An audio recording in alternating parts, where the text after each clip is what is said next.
Votre santé est votre bien le plus précieux.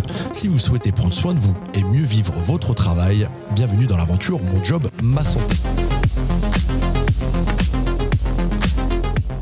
C'est un podcast qui explore toutes les questions d'hygiène de vie et de santé au travail grâce aux conseils d'invités captivants. Un lieu d'échange bienveillant pour s'inspirer des meilleures pratiques. Je m'appelle Aurélien Matt, responsable communication chez Horizon Santé Travail. Plongeons ensemble dans le monde passionnant de la santé au travail.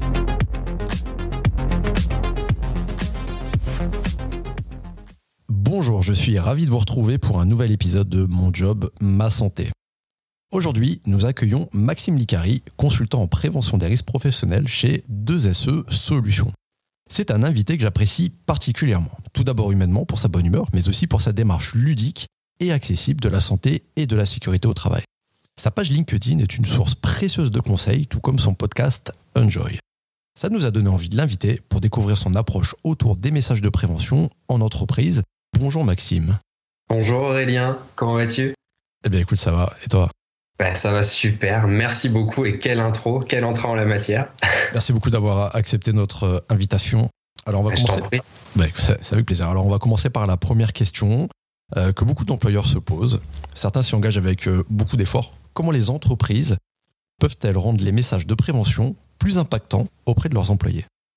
C'est une très très bonne question. Alors je vais essayer de répondre en toute humilité parce que j'ai pas forcément toutes les clés, mais avec ma petite expérience, mon expertise, je dirais déjà que la première clé c'est de pouvoir s'adapter au public. C'est-à-dire que la complexité, elle réside souvent dans la diversité des publics au sein de l'entreprise, et ce qui est normal. Pourquoi ? Parce que chacun va avoir ses propres préoccupations, ses responsabilités. Et à partir de là, je pars du principe qu'il est essentiel d'adopter, alors c'est un peu barbare le terme, mais moi j'aime bien parler de perspective de personnalisation de la communication. Alors si on décrypte un petit peu ce que je suis en train de dire, finalement c'est quoi ? C'est comprendre son auditoire. Pour comprendre son auditoire, il n'y a pas de secret. Déjà, il faut être en capacité d'identifier les différents groupes de collaborateurs au sein de l'entreprise avec qui on est amené à travailler. Il faut qu'on sache, est-ce que là c'est un donneur d'ordre, est-ce que là c'est un intérimaire, est-ce que c'est un stagiaire, etc. Ensuite, il faut surtout comprendre leurs responsabilités, leurs préoccupations spécifiques et surtout, ça c'est primordial, c'est leur niveau de familiarité avec justement les questions qui sont liées à la QSE, la HSE, la prévention dans sa globalité. Pour terminer, je dirais qu'il n'y a pas de secret. Pour obtenir tout ça, il faut aller sur le terrain. Si on ne va pas sur le terrain, on peut mettre toute l'énergie possible et inimaginable. Ils ne vont pas se sentir investir, les collaborateurs, et ça ne servira strictement à rien. Donc on pourra mettre un visuel sur un beau tableau, on passera devant et on ne le prendra pas en compte. Donc aller sur le terrain, prendre le temps, mais un temps vrai, un temps réel où on s'intéresse aux collaborateurs, où on pose des questions, on essaye de comprendre les problématiques. Ça va permettre justement d'avoir une bonne base pour la suite. D'une certaine manière, c'est de recueillir un peu les besoins terrain pour adapter sa communication, c'est ça ?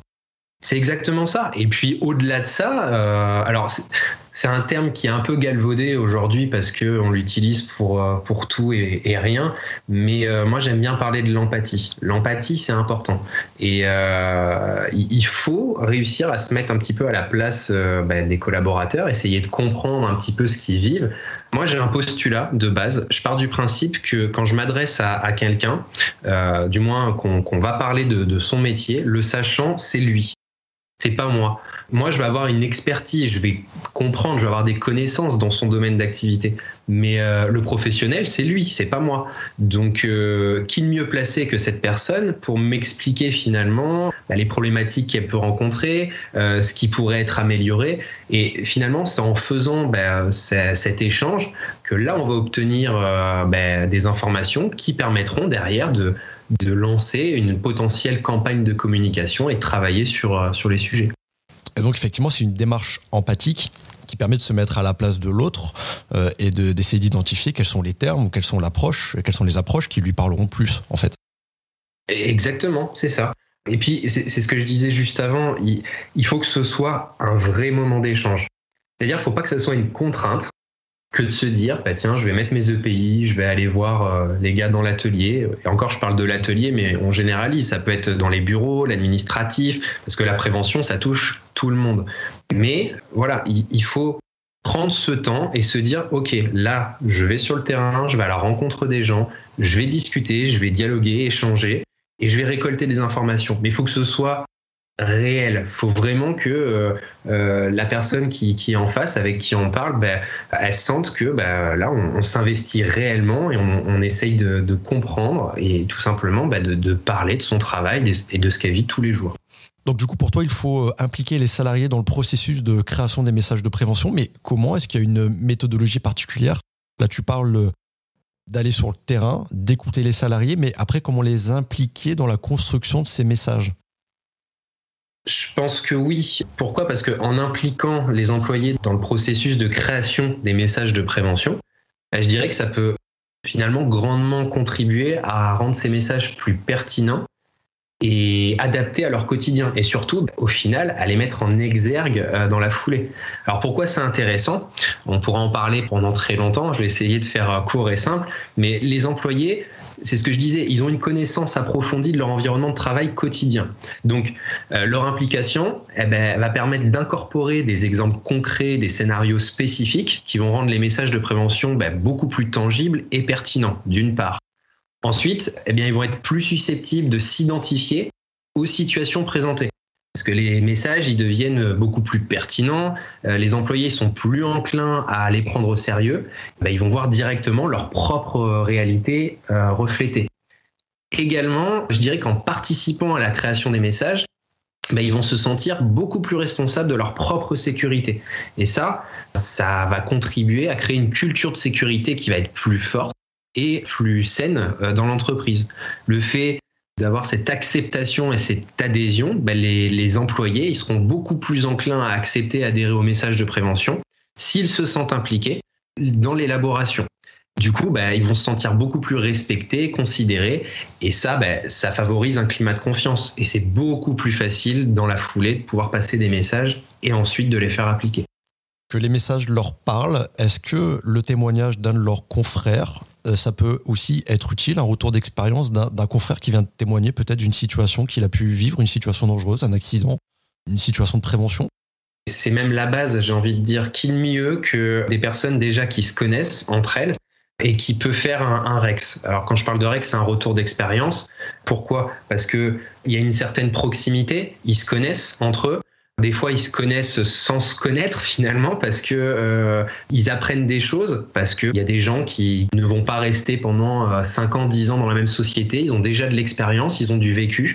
Et puis là, en discutant, ils se disent « Ah ouais, mais il t'est arrivé ça, ok, c'est intéressant. » Alors, je ne dis pas que ce n'est pas bien, parce que moi-même, je l'utilise aussi, mais balancer une vidéo pour dire « Je mets une vidéo qui parle d'un sujet », bon, ça peut fonctionner, mais derrière, il y a toute une animation aussi pour que la sauce elle prenne. Là, quand vous avez des collègues, des gens que vous côtoyez tous les jours qui vont raconter une histoire, leur histoire, c'est beaucoup plus impactant. Donc carrément, ouais. On revient vers une approche empathique et puis aussi la légitimité d'un père pour pouvoir témoigner et faire passer des messages. Oui, tout à fait, c'est ça. Est-ce que toi, tu recommandes des outils ou des canaux de communication particulièrement efficaces pour sensibiliser les salariés, notamment sans utiliser un langage trop technique? Et puis, par extension, est-ce que les nouvelles technologies ont un rôle à jouer ou, d'après là ce que tu viens d'évoquer, il y a plutôt un ancrage terrain qu'il faut essayer de privilégier? Alors, la communication de la prévention, c'est ce que j'expliquais, elle peut parfois être perçue comme trop technique ou complètement déconnectée de la réalité quotidienne. Donc justement, pour surmonter ça, on se doit d'adopter une utilisation judicieuse de supports accessibles. Pour ça, il en existe pléthore. On peut avoir tout simplement des supports visuels, des vidéos, des témoignages, des newsletters, il y a les réseaux sociaux d'entreprise, LinkedIn pour ne pas le citer. Bref, il existe énormément de choses. Ce qu'il faut, c'est rendre l'information accessible à tous et surtout quel que soit le niveau de technicité. Le mot d'ordre, ça va être d'adapter le langage à chaque public et surtout, ça va être d'éviter les termes vraiment techniques complexes pour ceux qui ne sont pas familiarisés avec le jargon QSE, HSE. Il faut utiliser un langage clair et surtout accessible. Donc les nouvelles technologies, effectivement, elles jouent un rôle crucial, j'ai envie de dire, dans cette démarche. Pour citer quelques outils et canaux efficaces, à mon sens, on a tout ce qui est vidéo pédagogique. On va avoir tout ce qui est simulation virtuelle. En ce moment, ça cartonne. On a les infographies visuelles. Si on prend un peu de temps, on peut faire quelque chose de pas mal. Et puis, exactement ce qu'on est en train de faire en ce moment. Réaliser des podcasts, des webinaires. Les réseaux sociaux d'entreprise, j'en ai parlé, mais il y a beaucoup de choses à faire. Et puis, il y a un truc aussi qui se démocratise pas mal, c'est tout ce qui est en lien avec la ludopédagogie en entreprise. Ça, c'est une méthode qui est assez efficace parce que le but, c'est quoi ? Ça consiste à extirper finalement les participants de leur lieu de travail pour les immerger dans un autre univers qui n'est pas le leur, mais avec un fil conducteur en lien avec le sujet choisi. Et ça, c'est plutôt cool. Comment tu fais pour sensibiliser quelqu'un en le sortant de son lieu de travail ? Cette ludopédagogie, est-ce que tu peux nous en dire un peu plus ? Ouais, je peux même te donner un exemple si ça t'intéresse. Super, avec plaisir. Il y a quelques mois de cela, j'ai été mandaté par une entreprise, pour ne pas les citer, un gros groupe spécialisé dans l'aéronautique, donc j'en dirai pas plus, qui en fait s'est rendu compte au fil des années, des mois, que ils avaient quelques axes d'amélioration à mettre en place concernant bien le domaine de la prévention des risques. Les indicateurs, ils n'étaient pas folichons et ils se sont posé la question, qu'est-ce qu'on pourrait faire pour pouvoir avoir un impact sur l'ensemble des collaborateurs en proposant quelque chose de différent. Alors, avant de me contacter, ils sont passés par une société qui, je leur fais un petit coup de pub, qui s'appelle Coloc, qui est basée sur Bordeaux. Et cette société, en fait, ils sont spécialisés dans la création de jeux pour les entreprises. Ils ont travaillé plusieurs mois main dans la main avec la société en question et ils ont réussi à créer un escape game géant pour faire passer quasiment 800 collaborateurs afin de les sensibiliser sur des sujets bien spécifiques qu'ils étaient amenés à rencontrer dans leur entreprise. Et bien évidemment, c'était des sujets phares, c'était des sujets qui étaient en lien avec l'accidentologie qu'ils pouvaient avoir. Et donc moi, en fait, quand je suis intervenu, j'étais à la fin de l'escape game et je m'occupais de faire ce qu'on appelle le débriefing et de faire un point plus global, d'avoir leur ressenti sur cet escape game, et puis de réappuyer sur les messages de prévention phares. C'est toi qui as pu les féliciter s'ils étaient sortis à temps ou pas, c'est ça ? Déjà, d'une part, parce que effectivement, je vais faire une petite aparté. Il faut savoir que j'aurais pu réellement payer dans ma vie perso pour participer à cet escape game, réellement. Parce que, pour être très honnête, quand on m'a proposé cette mission, j'ai dit ouais, carrément, ça change, c'est intéressant. Je m'attendais pas à ça. Clairement, il faut se dire les choses. C'est un gros groupe. Financièrement, c'est un budget qui est assez conséquent, il faut l'avoir en tête, mais il existe bien évidemment des choses beaucoup plus abordables. Mais c'est vraiment pour te donner un exemple. Là, typiquement, ils ont mis ça en place. 800 collaborateurs qui sont passés en l'espace de 15 jours. Très sincèrement, la majorité, ils ont passé un super moment. Et les messages, c'était très, très ludique. Quand je disais, pour répondre vraiment à ta question, tu me disais, mais comment on fait pour finalement les extirper et puis les immerger dans un autre univers ? L'escape game en question, ils se sont focalisés sur l'univers de Charlie et la chocolaterie. Donc, ils ont réimaginé des personnages, etc. mais en lien avec leur activité. Donc, il y avait un parallèle. Et c'était juste génial, parce que là, ils ont passé un moment qui était hyper ludique, tout en passant des messages. Et ça a touché tout le monde. Et en termes de rétention de l'information, les gens, ça a pu vraiment les marquer. Derrière, ils étaient capables de répéter un petit peu les concepts de prévention qu'ils ont pu découvrir dans l'escape game. Oui, tout à fait. Et c'est ça qui est intéressant parce que ça allait même au-delà du jeu. C'est-à-dire que c'était une manière de leur ouvrir en fait les portes pour pouvoir échanger et nous dire ce qu'ils avaient sur le cœur par rapport au sujet qui était vu. Donc on allait au-delà de l'escape game et c'est ça qui est intéressant parce que finalement tu as ce discours de ouais mais là on est dans un jeu mais nous dans la réalité ça se passe pas forcément comme ça et c'est là où l'échange il devient intéressant. En fait c'est plus initier l'échange et élargir cette réflexion plutôt que de retenir des messages clés en fait. C'est faire réagir les gens sur leur propre situation de travail finalement. C'est ça et c'est plus important en plus. Et c'est exactement ça, c'est le plus important. Et puis, c'est de pouvoir réellement échanger. C'est vrai que des fois, ça devient compliqué quand tu es dans une entreprise. C'est assez chronophage. Tu arrives le matin, tu fais ce que tu as à faire, on passe des messages, etc. Et puis hop, ça recommence. Là, on les coupe vraiment.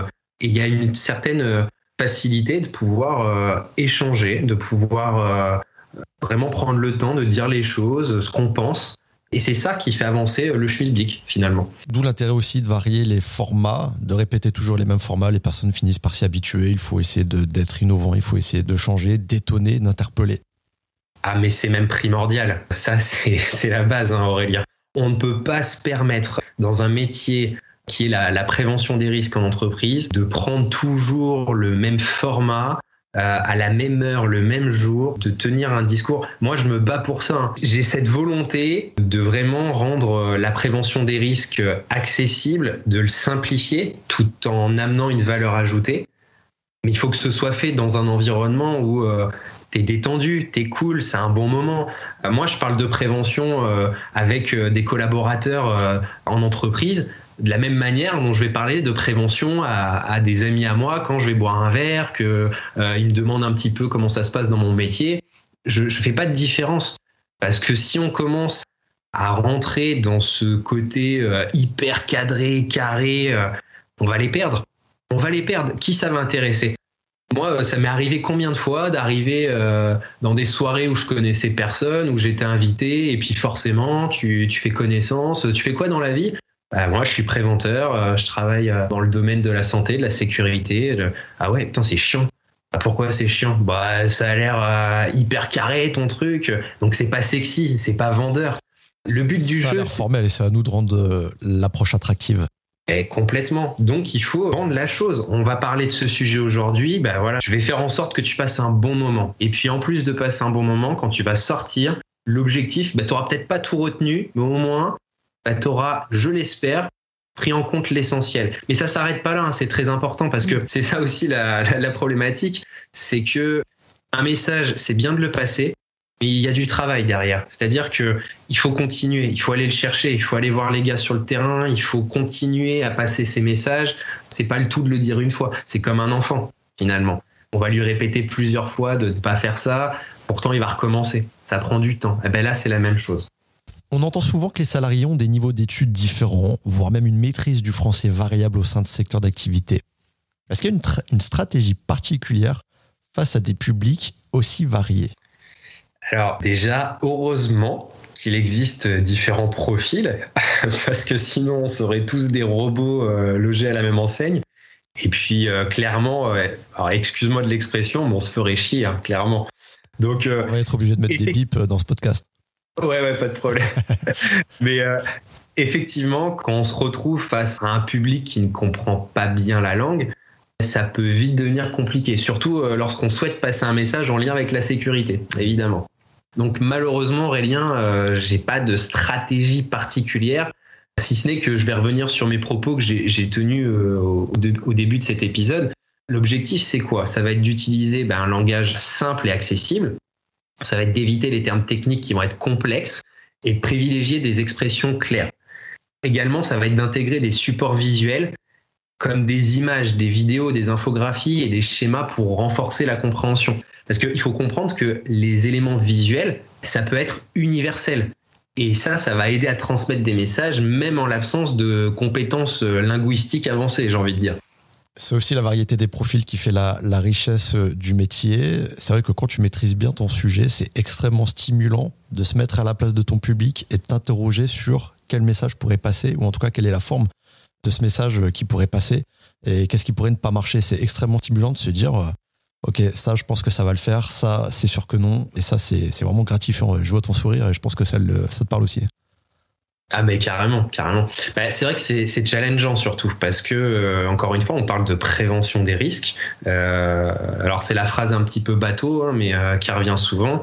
Moi j'aime bien dire on va au travail pour y gagner sa vie, pas pour la perdre. Donc tu sais que tu vas être amené à rencontrer des profils différents, des populations qui n'ont pas forcément la même culture, qui ne vont pas travailler de la même manière, qui vont adopter et appliquer des méthodologies différentes. Mais nous, on a cette responsabilité quand même de passer ce message et surtout que eux ils l'appliquent derrière. Donc oui, c'est challengeant parce que au début, ça va être un peu un langage de sourds et il va falloir aller au-delà de ça. Il faut sortir de sa zone de confort, il faut aller les chercher. Donc il faut trouver des solutions. Donc les solutions, il n'y en a pas 30 000, hein, c'est ce que j'expliquais, essayer de faire simple, mais des fois le fait de faire simple, ça permet d'obtenir de très bons résultats. Absolument. Alors, les chefs d'entreprise ou les responsables ont un rôle de transmission des messages de prévention. Quelle pourrait être leur approche et surtout, pour que ce soit efficace et surtout éviter de tomber dans le piège en tout cas qui peut être perçu comme un petit gendarme je t'ai déjà répété plein de fois de mettre tes EPI, tu mets pas tes EPI, etc. Ça c'est classique et au bout d'un moment ça finit par agacer un peu les collaborateurs et c'est inefficace pour tout le monde. Comment est-ce que le chef d'entreprise et les responsables ont un rôle particulier vis-à-vis de ça ou comment ils doivent adapter leur message pour qu'ils passent de manière plus optimale? Alors, je vais employer une phrase que mon papa m'a souvent dite et qui m'accompagne encore aujourd'hui. Il me disait, pour y arriver, il faut avoir une main de fer dans un gant de velours. Donc ça peut faire sourire, mais pourtant, à mon sens, c'est plutôt bien résumé, surtout dans notre domaine.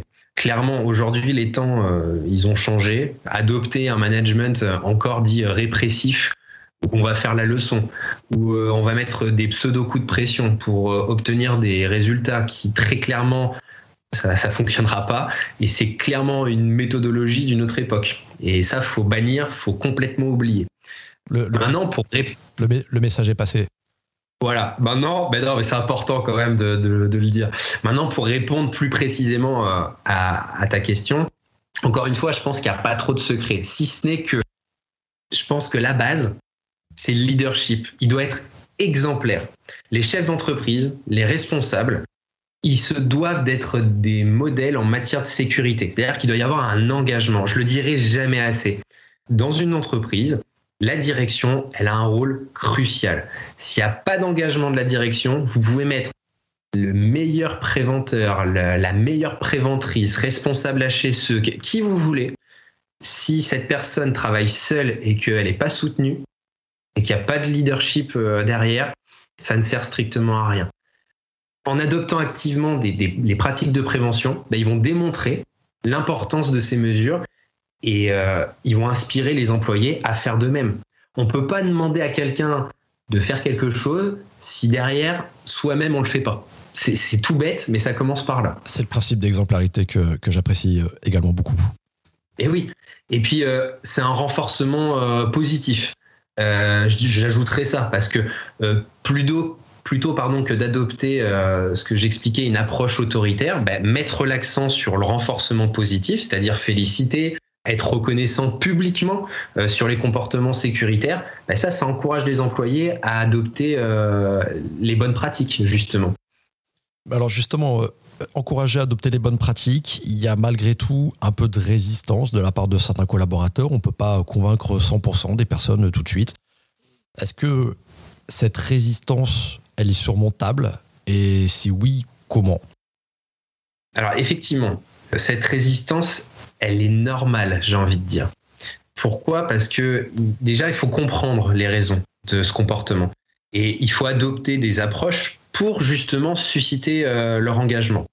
Alors, je tiens bien à préciser que tout ce que j'explique, c'est évidemment réalisable, mais il faut quand même avoir conscience que le changement, ça prend du temps. Rome ne s'est pas fait en un jour, comme j'aime bien le dire.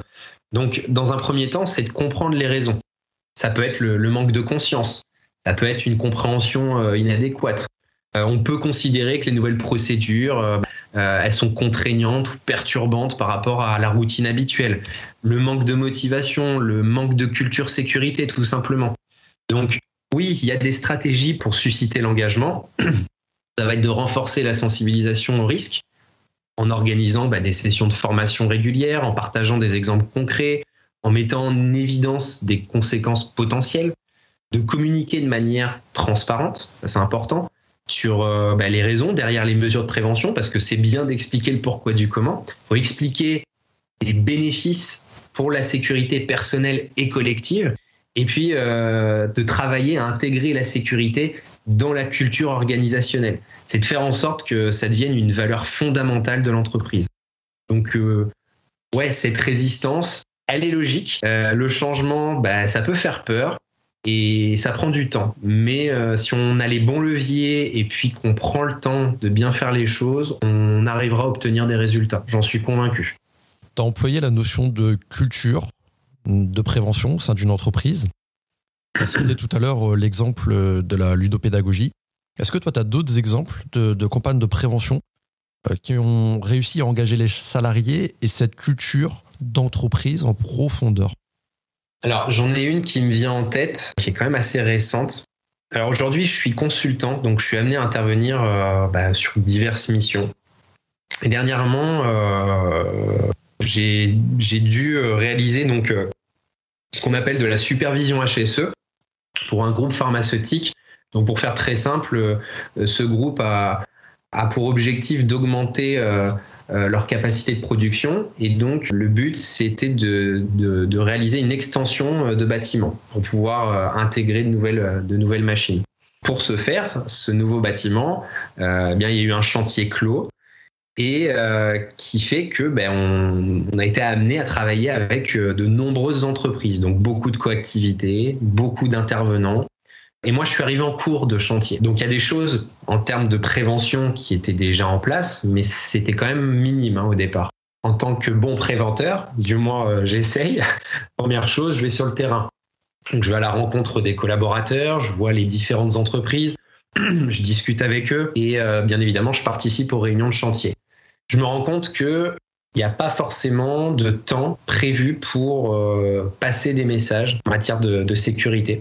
Donc, je propose, lors d'une réunion de chantier, de faire une articulation, justement, de proposer une petite gymnastique où tous les lundis matins, à 8h, je prends toutes les entreprises et on réalise ce qu'on appelle, ce qui est connu dans le milieu, une causerie. Donc, une causerie qui va durer un quart d'heure, 20 minutes, pas plus. Donc, tous les responsables d'entreprise me disent « oui, bien évidemment, pas de souci, on va passer le message aux gars ». Donc, de mémoire, une dizaine d'entreprises sur le chantier. Donc, ça représente quand même pas mal d'intervenants.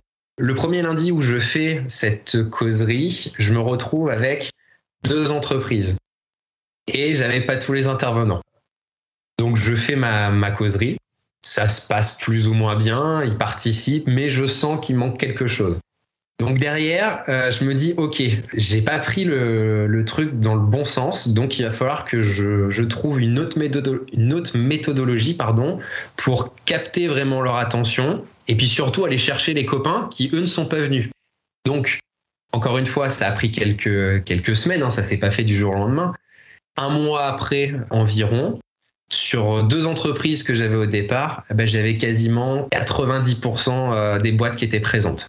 Comment je m'y suis pris ? C'est que tout simplement, j'ai pris le temps sur le terrain, j'ai été les voir, je discutais avec eux, et bien sûr, avec leur accord, je faisais pas ça en loose day, je prenais des photos. Et je prenais des photos de situations qui pouvaient ne pas être forcément très catholiques ou qui pouvaient amener un événement. Et derrière, en fait, je travaillais mes sujets. Et quand je lançais mon petit PowerPoint, ils voyaient les photos et là, ils se reconnaissaient. Donc forcément, ça commençait à rigoler.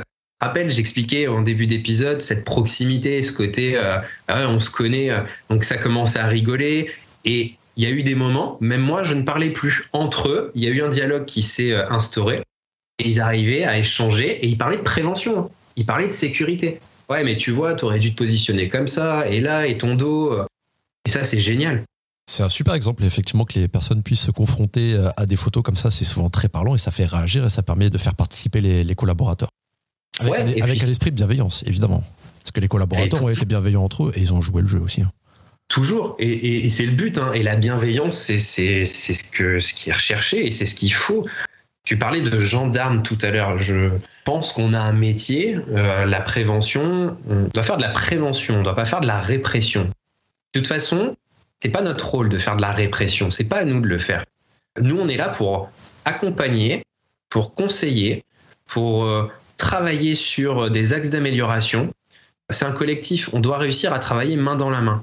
Alors quand je dis qu'on n'est pas là pour faire de la répression, c'est que Derrière, il y a des responsables, il y a des managers.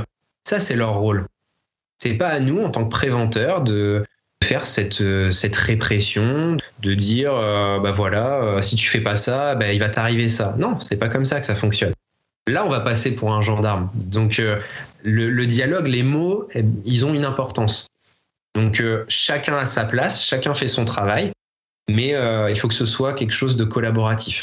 Finalement, c'est comme tout, il n'y a rien de tel que l'échange, le respect, l'écoute, l'empathie, essayer de comprendre l'autre et faire passer les messages de cette manière. C'est ce qui est le plus efficace, finalement, depuis que je t'écoute, depuis que le podcast a commencé. C'est le mot échange qui revient le plus souvent, j'ai l'impression.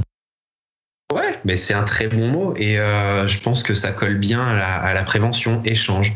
J'en parle assez souvent. La prévention, c'est pas une personne qui va gérer ça. Il faut apprendre à travailler de manière collective. Dans une entreprise, on peut avoir des préventeurs, on peut avoir des infirmiers, des infirmières de santé au travail, on peut avoir des coordinateurs travaux qui sont SST. Alors on parle juste de SST, mais ils ont une connaissance dans le domaine du secourisme. Après, on a les parties prenantes. Par exemple, on peut avoir en externe l'inspection du travail, on peut avoir les médecins du travail. Enfin, il y a énormément de choses. J'en ai tellement plein dans la tête que j'arrive pas à les citer, mais il y a beaucoup de monde. Il faut apprendre à travailler ensemble et échanger. Il y a beaucoup d'acteurs en santé et en sécurité du travail. Et effectivement, on a encore un petit peu de travail, de collaboration à faire ensemble et c'est nécessaire. Je te rejoins complètement. Ouais, et puis clairement, c'est pas évident. Aujourd'hui, on a encore ce blocage de pas aller chercher des informations, de ne pas oser demander. C'est vrai que ça, c'est compliqué. Alors que pourtant, c'est ce qu'il y a de mieux. Absolument, je te rejoins complètement. Un dernier mot, Maxime ? Un dernier mot, prenez soin de vous, c'est le plus important. Encore une fois, l'objectif, c'est que le matin, quand vous allez au travail, c'est de pouvoir rentrer chez vous en entier le soir. Prenez le temps de poser des questions, d'échanger, de communiquer avec vos collègues et puis de surtout poser des questions. Ça, c'est hyper important. Faut pas rester sur un doute. Et puis, encore merci pour cette invitation, pour cet échange, Aurélien. J'ai passé un très, très bon moment avec toi. Pareillement, c'était extrêmement agréable et surtout très enrichissant. Donc, merci énormément, Maxime. C'était un vrai plaisir. Merci beaucoup. Merci à toi. À bientôt. À très bientôt pour un nouvel épisode. Bonne journée. Merci d'avoir écouté cet épisode. Si le podcast vous a plu, abonnez-vous sur votre plateforme préférée et laissez-nous une note de 5 étoiles ou un commentaire. Ça nous aide beaucoup pour porter les questions de santé au travail. Retrouvez-nous également sur LinkedIn et Instagram. À très bientôt.